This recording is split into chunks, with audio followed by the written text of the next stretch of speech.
വാണിയംകുളം പഞ്ചായത്തിലെ പറളശ്ശേരി കുളത്തിൽ രാസമിശ്രിതം കലക്കി സാമൂഹ്യവിരുദ്ധരുടെ മീൻപിടുത്തം. മാരകമായ രാസവസ്തുക്കൾ കലർത്തിയതിനെ തുടർന്ന് ലക്ഷക്കണക്കിന് രൂപയുടെ മത്സ്യസമ്പത്ത് നശിച്ചതിനൊപ്പം പ്രദേശവാസികൾ കുളിക്കാനും കൃഷി ആവശ്യങ്ങൾക്കുമായി ഉപയോഗിച്ചിരുന്ന ജലാശയം പൂർണ്ണമായും മലിനമാക്കിയ നിലയിലാണ്. വാണിയംകുളം 12-ാം വാർഡിലെ മനിശ്ശേരി പറളശ്ശേരി കുളത്തിലാണ് നാടിനെ ഞെട്ടിച്ച സംഭവം നടന്നത്.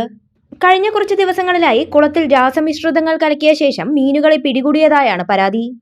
ഫിഷറീസ് വകുപ്പ് നിക്ഷേപിച്ച 5 ലക്ഷത്തോളം രൂപ വിലമതിക്കുന്ന കാർപ്പ്, വരാൽ മത്സ്യങ്ങളെയാണ് സാമൂഹ്യവിരുദ്ധർ ഇത്തരത്തിൽ നശിപ്പിച്ചത്.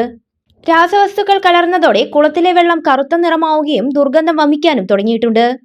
കടുത്ത വേനലിൽ നാട്ടുകാർ കുളിക്കാനും അലക്കാനും കൃഷി നനയ്ക്കാനുമായി ആശ്രയിച്ചിരുന്ന ഏക ജലാശയമാണ് ഇപ്പോൾ ഉപയോഗശൂന്യമായിരിക്കുന്നത്.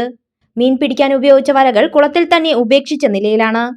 ലാഭക്കൊതിക്കായി പൊതുജലാശയം നശിപ്പിച്ചവർക്കെതിരെ കർശന നടപടിയെടുക്കണമെന്ന് panchayat vice president K Krishnakumar ആവശ്യപ്പെട്ടു.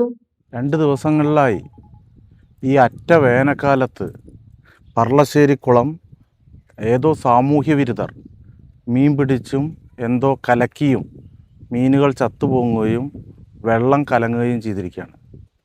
നൂറുകണക്കിന് ആളുകൾ കുളിക്കുന്നതും അതുപോലെ ഉപയോഗിക്കുന്നതുമായിട്ടുള്ള ഒരു ജലസ്രോതസ്സാണ് പറളശ്ശേരി കുളം. ആ പറളശ്ശേരി കുളത്തെയാണ് ഇങ്ങനെ ഈ നല്ല കടുത്ത വേനലിൽ ഇങ്ങനെ ഒരു പ്രതിസന്ധി ഉണ്ടാക്കുന്നതിന് വേണ്ടിയിട്ട് ഇത്തരം കാര്യങ്ങൾ ചെയ്തിരിക്കുന്നത്. പൈസയ്ക്കാണ് മീൻ വിറ്റിരിക്കുന്നതെന്നാണ് പറയുന്നത്. അതിനേക്കാൾ പ്രയാസം ഈ കുടിവെള്ള സ്രോതസ്സിനെ നശിപ്പിച്ചു എന്നുള്ളതാണ്. ഇതിനെതിരായി ശക്തമായി നടപടിയെടുക്കുന്നതിന് വേണ്ടി ഒറ്റപ്പാലം പോലീസിനോട് പറഞ്ഞിട്ടുണ്ട്. വാണിയംകുളം പഞ്ചായത്തും കർശന നടപടി ഈ വിഷയത്തിൽ എടുക്കും. കുളത്തിൽ രാസമിശ്രിതം കലക്കിയാണ് ഈ കൊല നടന്നിരിക്കുന്നത്. ഇതോടെ മീനുകൾ ചത്തു എന്ന് മാത്രമല്ല, ഈ വേനൽക്കാലത്ത് ജനങ്ങൾക്ക് കുളിക്കാനോ കൃഷിക്കോ ഈ വെള്ളം ഉപയോഗിക്കാൻ പറ്റാത്ത അവസ്ഥയായി.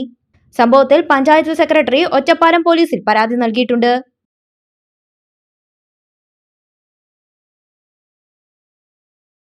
വസ്ത്രവിസ്മയങ്ങളിലെ ഏറ്റവും പുതിയ ട്രെൻഡുകൾ ഏറ്റവും ആദ്യം അവതരിപ്പിച്ച Kaniha wedding centre, the family fashion destination, Ottapalam and Vadakkanchery.